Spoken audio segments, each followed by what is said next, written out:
for the kind words. Those who know me, just to set expectations, you'll know that I'm happy to be the most unprofessional person in the room. And for our learned friends and from the first world country, I'll do my best. I come from the Free State, so please ask Eugene or the person next to you to interpret for you if you can't understand my English. So without further ado, thank you. Just all of the people in the room, you are operators, you are drill and blasting, mining guys, am I correct? There's no Department of Mineral Resources and Petroleum Resources people here, inspectors. There's no department. I know I spoke with the Department of Labour yesterday, and they wanted to come and join, but unfortunately all the seats have been taken. So and I know there's no one previous colleague of me here from the South African Police Service. They all busy with others, chasing zamas or something. So having said that, so I can speak freely, I can speak openly. I'm the advocate for the defense, for you guys. Okay, so I also tried to do something different because we have a lot of technical skills. Personally, I think we've got leading world-class technical drill and blast engineers, technical people in South Africa, and we're fortunate to have that. I'm also glad to see that research has been done or is being done because that's a huge the right word, almost look like some of our previous presidents. He doesn't know what to say. But I'm glad that there's some research being done because we need that. Because everywhere we go, and you'll see in the slides that yes, we've got international standards. We benchmark against international standards. However, Africa's a tough country. We do it differently here, and we've got certain own challenges that we need to do research and get academic data so that we can make a stand against the regulators, if I can be blunt. First, the presentation layout, I'll give you some background and context going into the regulatory space, the community challenge, the facts versus perceptions, interpretations and application issues, mining reality, then the way forward, and then into a conclusion. Okay, straightforward.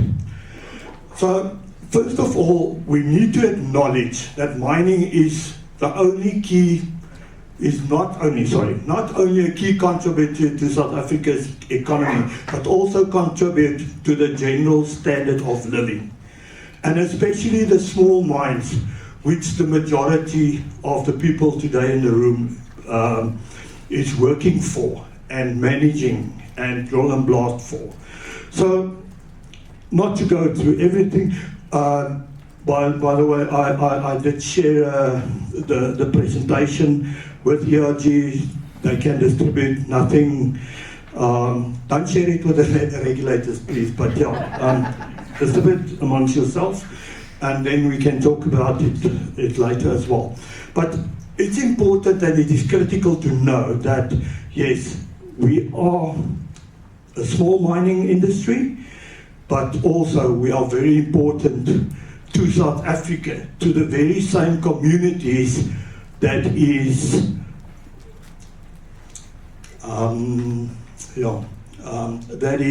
that is questioning our integrity in some words, and I say that with respect, and also the ability to blast safe in close proximity of these communities and structures. So, blasting remains a critical and non-negotiable activity within the South African mining sector. Expansion of mining operations and human settlements resulted in blasting in proximity to communities, increased pressures on mines, and especially the small mines, come from three fronts: the community complaints, the regulatory intervention, as well as the reputational risk that we face.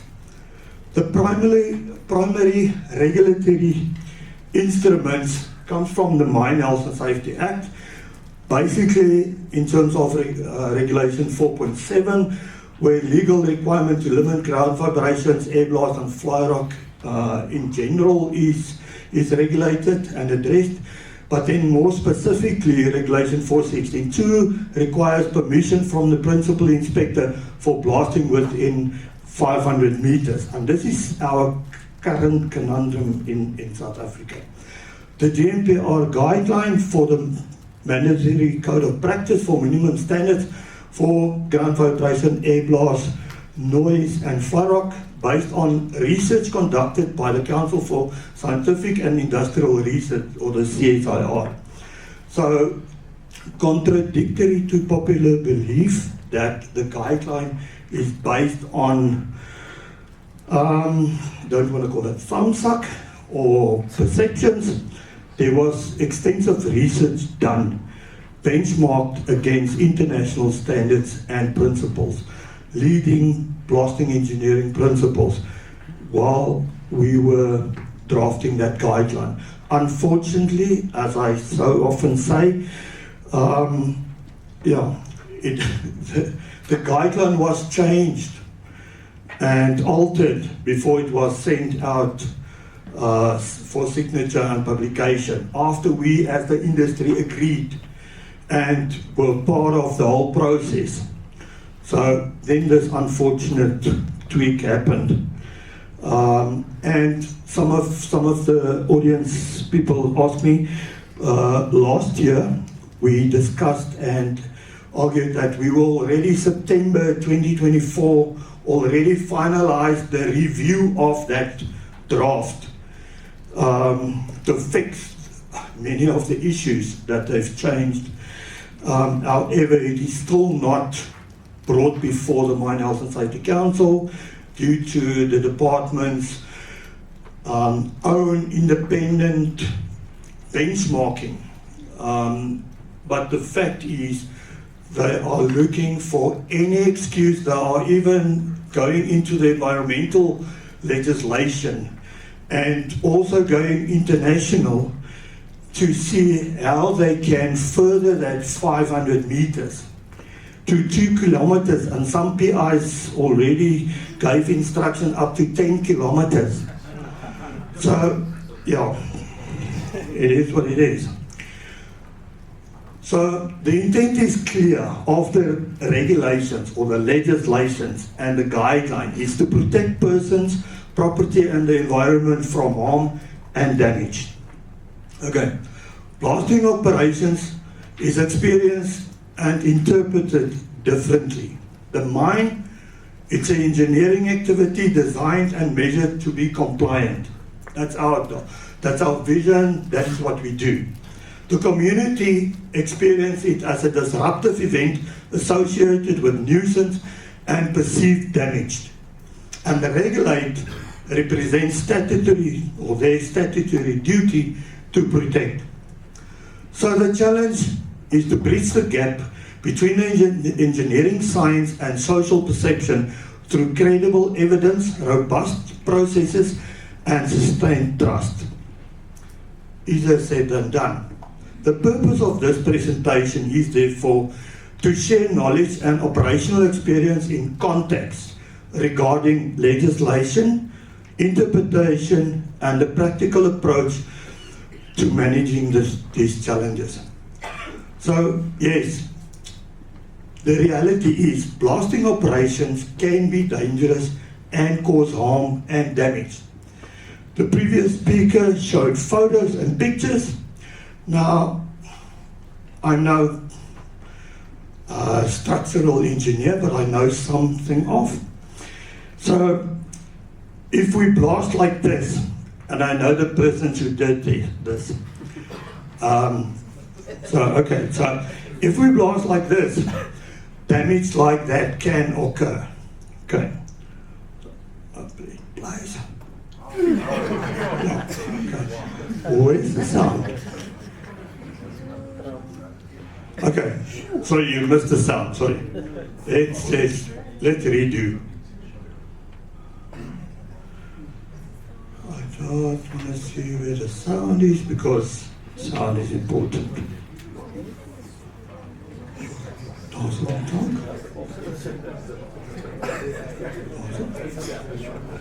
No.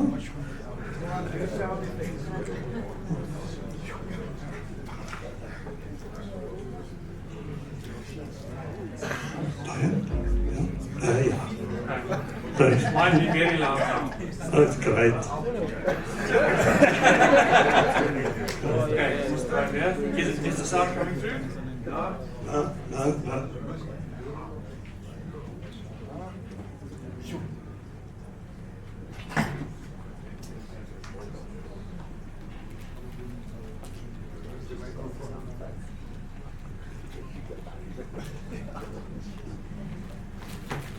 Technical guys, thanks.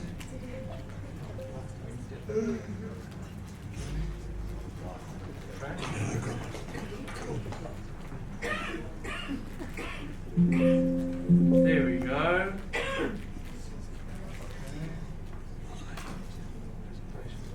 Yeah.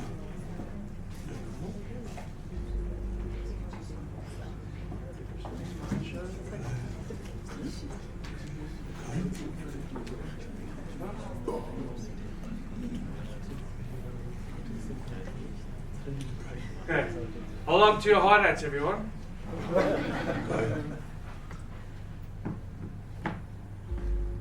you go. Oh, No, you don't do justice to that. Sorry, really.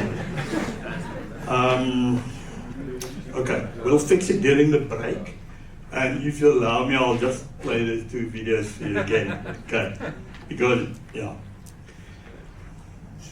Okay, again, some practical demonstration of it does go wrong, and you can damage, and you can cause harm and injuries to people. Okay. Look at the child, she sees the danger first. Okay, there she goes. The adult is standing.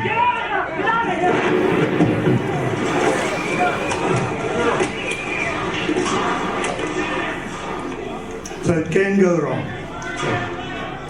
So that's the message.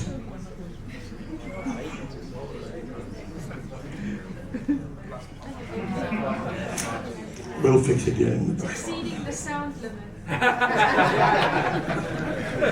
Just to give you some background, because there's no previous colleagues of mine here in the room. I don't think so. If you are, pick up your hand. Okay, not okay.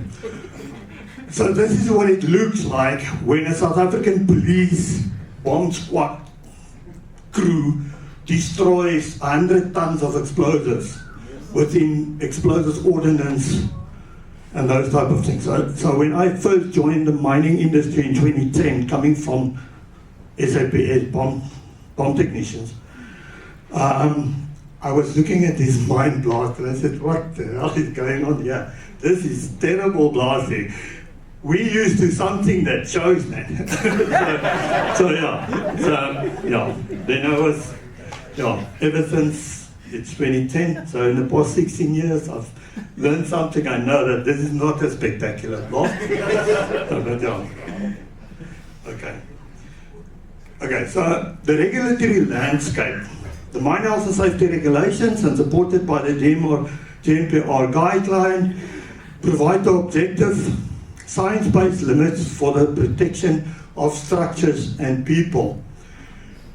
In practice, however, the guideline is most often invoked as primary tool for responding to community complaints. The 500-meter legal trigger, in terms of Regulation 462, established a critical threshold at 500 meters. However, it functions as a precautionary legal buffer intended to manage risk associated with fly rock, air blast, and ground vibration, not noise. Okay. In essence, it should be regarded not as a prohibited zone, but as an evidence zone.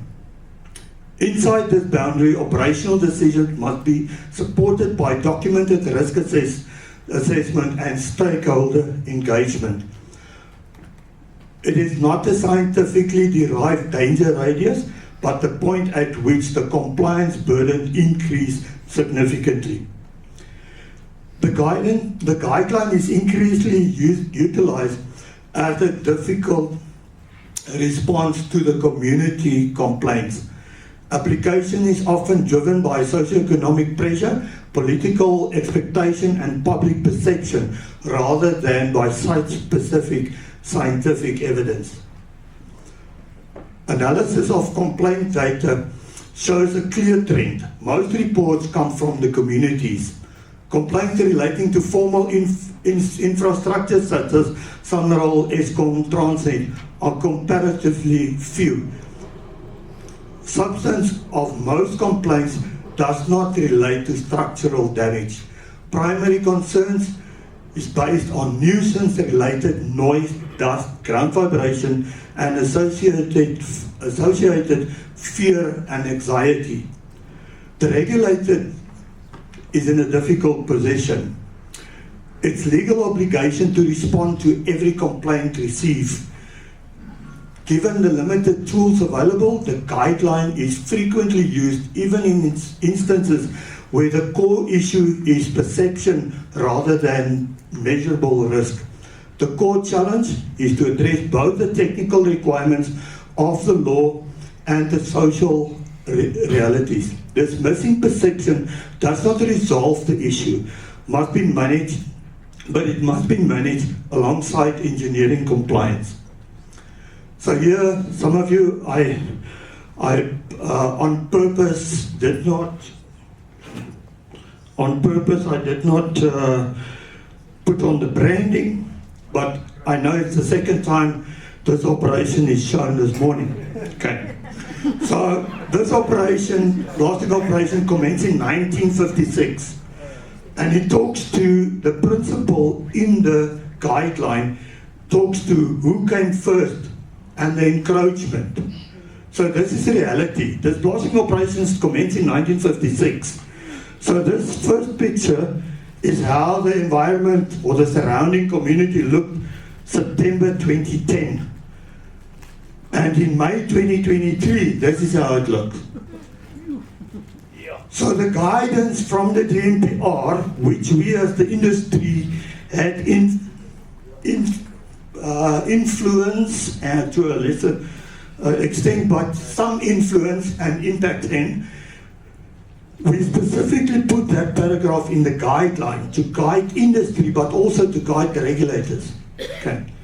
In practice, that's not happening, because all these businesses gets the ear of the regulators and the complaints and everything, and the people in the audience know exactly the pressure you are under to comply to these minimum standards. Okay. Facts versus perception, the science of blasting, and like Eugene called it, the art of blasting. That's very good, because the university and the theory, the knowledge that you obtain when you do your blasting engineering or explosives engineering course or program, and we're fortunate to have the lecturer here, okay, always says, we do not mine on paper, we do not mine with software. You have to, the art is to tweak it and to see how the ground operates. You have the basics, it's like we call, normally I like to call it and say, well, it's like obtaining your, what is it called these days? In the old days, it was a code 08 driver's license for a normal small vehicle. Code B. Code B. What? Code B. Code B. Code B. Thanks. Okay. Sorry, not giving away my age, but yeah. So code B. Okay. So, but you're not a Formula One racing driver yet, and it also talks to the guidelines definition of a blasting expert. It is not the guy who's just finished his blasting engineering program with 2 or 3 or 5 years experience. It is a very specific person. Comparing to a Code B licensed driver, it is the racing driver that you see in mostly on Sunday nights in the Formula One racing. It's that person. That is what is meant by a blasting expert. And as I say, we are fortunate to have someone with that experience in the audience again. Okay. So the technical aspects of blasting are well understood and governed by measurable parameters. Blast designs is based on international leading practice, blasting engineering principles. The research establishes clear engineering thresholds for structural damage related to big particle velocities and air blast. However, the human perception of vibration and sound occurs at levels significantly below these damage threshold.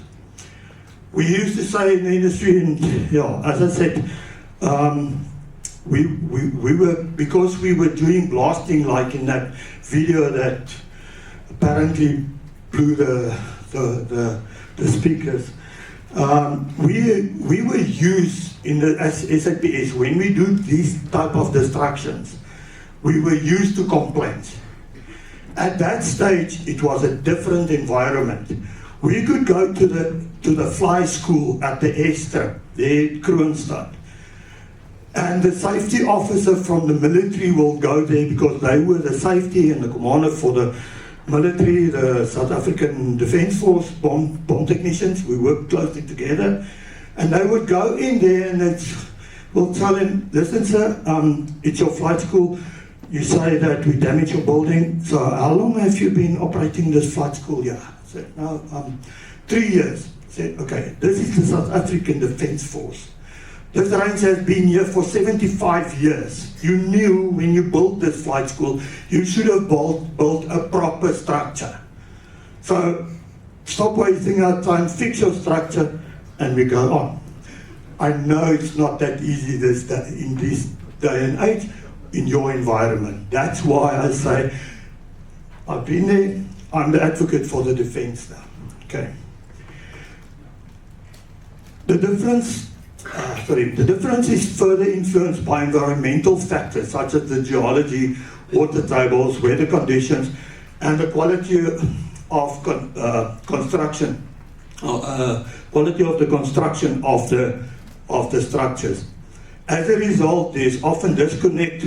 An operation can be fully compliant from an engineering perspective, proven by the third-party monitoring service provider below the thresholds, yet still generate community concern and regulatory attention.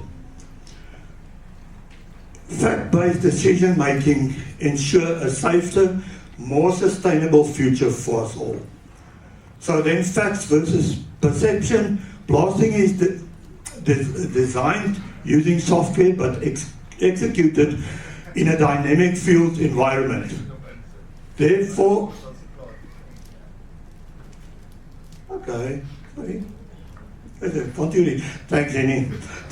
I specifically left my phone on my table because at IQSA 2 years back, I was busy presenting and he was phoning me from the audience. So I left my phone. But thanks for the head up. I missed this button. Okay.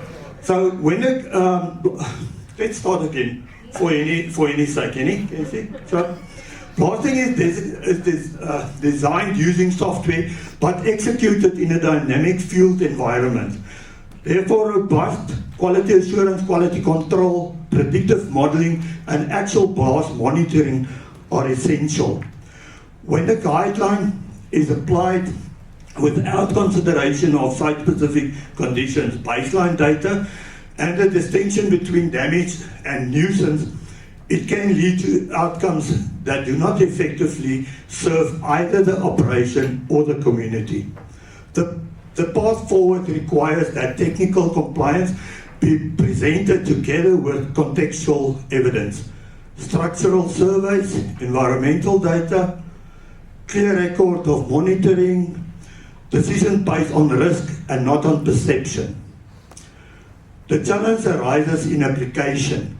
Guideline was designed to provide a structured, risk-based framework to assist mines in managing ground vibration, air blast, and fire rock in proximity to the surface structures and community. However, the guideline, as I previously said, is frequently applied as if it was a set of absolute, non-negotiable limits, and often become the default instrument used by the regulator to respond to complaints and to issue instructions. The challenges: limits intent as a guidelines are applied without flexibility. Instructions are sometimes issued on a generic basis without adequate consideration of site-specific conditions, blast design, or mitigating measures already implemented by the operation. So, for example, we are currently busy in the Banana Republic. South Africans will know where that is. Okay. So the Banana Boys there is implementing all these things. However, the regulator in that region has a total different view. He constantly reminds us on somewhere in Limpopo up north, there was a fly rock flew 700 and so many meters. So that is why you can't predict fly rock. Okay, so the challenge is real, the pain is real, and we need to change this environment, and it is going to take some time. We need to create the perception, or the challenge is create the perception that compliant operations are being unfairly targeted, leading to operational delays and stoppages despite evidence of a safe practice. The guidelines should not replace competent engineering and blasting design, but formalize and document its risk management process. How risks are identified, measured, controlled, monitored, recorded, and reviewed. The operational reality and pressures on mining, it is important to acknowledge the operational context within which blasting takes place. Technical factors such as ore body geometry, mine design, safety requirements, and production targets inherently limit the flexibility available to blasting operations. Beyond the technical, there is a significant commercial pressure. Delays and stoppages resulting from complaints lead to production losses, increase operating costs, and place employment at risk. In reality, if we pose a significant risk to people, structures, environment, even the livestock, we can't take the cow or the goat that we kill with a fly rock, go and have a braai, invite the community, and continue on afterwards. There's some dues to pay. We have no problem with that. But the issue comes in with unnecessarily unfair, entertaining, unfounded and ungrounded